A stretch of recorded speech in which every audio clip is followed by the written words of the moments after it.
Paz e bem, meus irmãos e minhas irmãs. Estamos na terça-feira, 25 de março, terceira semana da Quaresma. E também hoje nós celebramos a solenidade da Anunciação do Senhor. O nosso evangelho é retirado do livro de Lucas, capítulo 1, versículos de 26 a 38. Naquele tempo, o anjo Gabriel foi enviado a uma cidade da Galileia chamada Nazaré, a uma virgem desposada com um homem chamado José. Ele era da casa de Davi. O anjo entrou onde Maria estava, pois o nome da virgem era Maria, e fez esta saudação: Ave cheia de graça, o Senhor é contigo.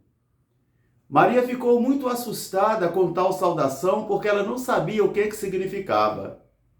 Então o anjo continuou: Maria, não temas, pois encontrastes graça diante de Deus. Eis que conceberás e darás à luz a um filho, e ele será grande, pois será chamado Filho do Altíssimo. Maria então perguntou ao anjo: Como isto pode acontecer, se eu ainda sou virgem? O anjo continuou: Eis que a força do Altíssimo descerá sobre ti, e serás coberta com a sombra do Altíssimo, de modo que aquele que nascer de ti será chamado Filho do Altíssimo. Ele vai reinar no trono da casa de seu pai Davi, e também reinará sobre os descendentes de Jacó, e o seu reino não terá fim. Até aquela tua prima, chamada Isabel, que já é idosa e estéril, eis que está no 6º mês da sua gravidez, porque para Deus nada é impossível. Então Maria disse: Eis aqui a serva do Senhor, faça-se em mim segundo a tua palavra. E o anjo se retirou. Palavra da salvação.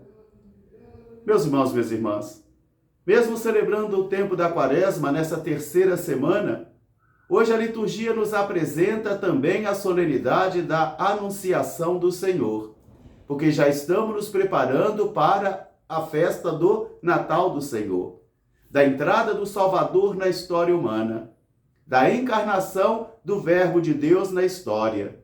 E o Verbo se fez carne e habitou entre nós.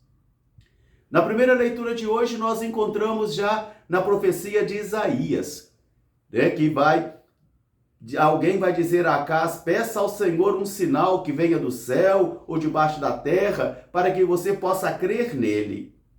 E Acabe disse: não, eu não vou pedir nenhum sinal ao Senhor, porque eu não vou tentar o Senhor. Então o profeta diz: já que não pedes nenhum sinal, é o Senhor que te dará o sinal. Eis que uma virgem conceberá e dará à luz um filho, e ele será chamado de Emanuel, que quer dizer Deus está conosco. Meus irmãos, minhas irmãs, nós cristãos cremos que Jesus é o realizador de todas essas profecias.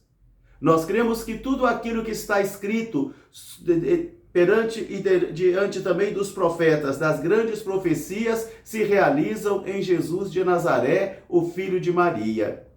Por isso, então, esta profecia de Isaías, nós professamos, cremos e professamos, que se realiza na pessoa de Jesus de Nazaré. Por isso agora, então, é o anjo Gabriel que é enviado a Nazaré, a uma cidade da Galileia, a uma virgem desposada com um homem chamado José, cujo nome da virgem também é Maria.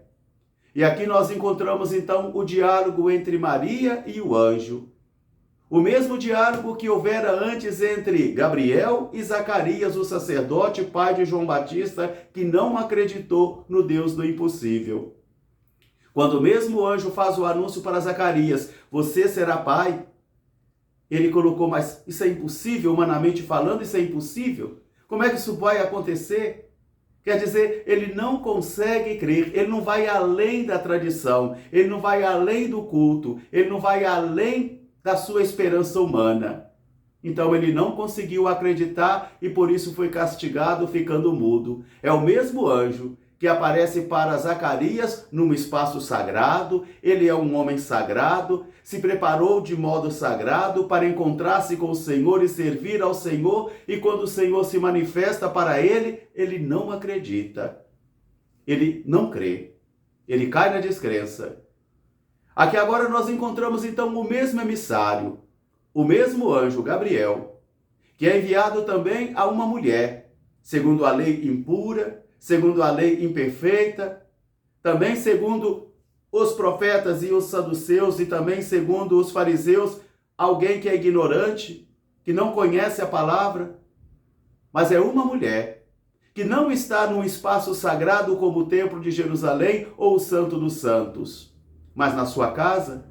E é ali que o anjo então se manifesta diante dela e ela toma o maior susto, porque ele vem com uma missão. E quem é que não fica assustado diante da missão do Senhor? Quem é que não se coloca impotente, inseguro, diante da missão que o Senhor concede a cada um de nós? Todos nós trememos e tememos a missão, todos nós. E também Maria, ela toma o maior susto e o anjo vai dizer: não temas, Maria, porque encontrastes graça diante de Deus. Eis que conceberás e darás à luz um filho. Não temas, porque encontrastes graça diante de Deus, porque quando Deus confere uma missão a um homem e uma mulher, ele também capacita a pessoa com os dons carismáticos necessários para que a pessoa realize a missão, porque a missão não é da pessoa, mas é do próprio Deus.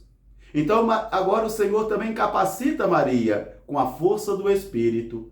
É a sombra do Altíssimo que desce sobre ela. É a força do Espírito que age em sua vida, fazendo surgir uma vida, nascer uma vida. E o anjo começa: ele vai reinar na casa de Davi. Ele reinará sobre os descendentes de Jacó, seu pai, e o seu reino não terá fim. Ele será chamado Filho do Altíssimo, e ele será grande. Já não é mais só um profeta. Não é mais só um profeta. Não é mais só um profeta poderoso em obras e em palavras, mas será o próprio Deus que entra na história humana.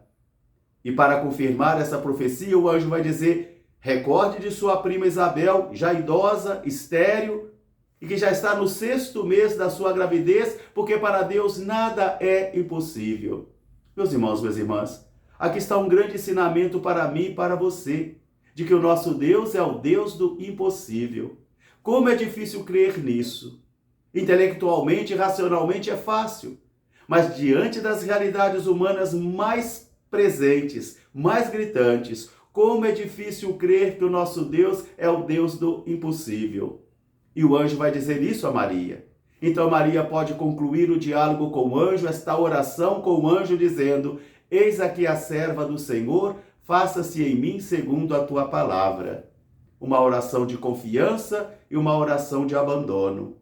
Confiar na força do Senhor e abandonar-se também totalmente nas mãos dele para ser instrumento nas mãos dele. Aqui está o grande ensinamento que eu aprendo e que você aprende também na escola de Maria. Confiar no Deus do impossível e se entregar incondicionalmente nas mãos dele, como fizera Jesus na segunda carta de hoje, da carta aos Hebreus, onde Jesus se entrega por obediência totalmente ao Pai, oferece o seu corpo, de modo que o apóstolo vai dizer: já não necessitamos mais de sangue de cordeiros, de carneiros, de pombos, porque agora Jesus se ofereceu uma única vez. E quando nós celebramos a Eucaristia, nós renovamos o único sacrifício salvífico de Jesus. Nós não repetimos, nós só renovamos aquela graça. Porque de Moisés nos veio a lei, mas de Jesus Cristo nos veio a graça.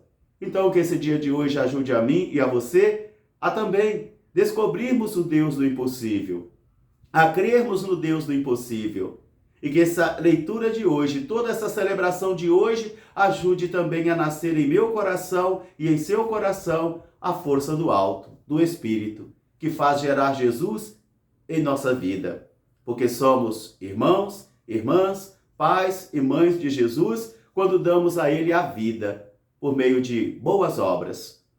Um grande fraterno abraço para todos, paz e bem. Até amanhã, se Deus quiser. Nossa Senhora da Anunciação, rogai por nós. Paz e bem.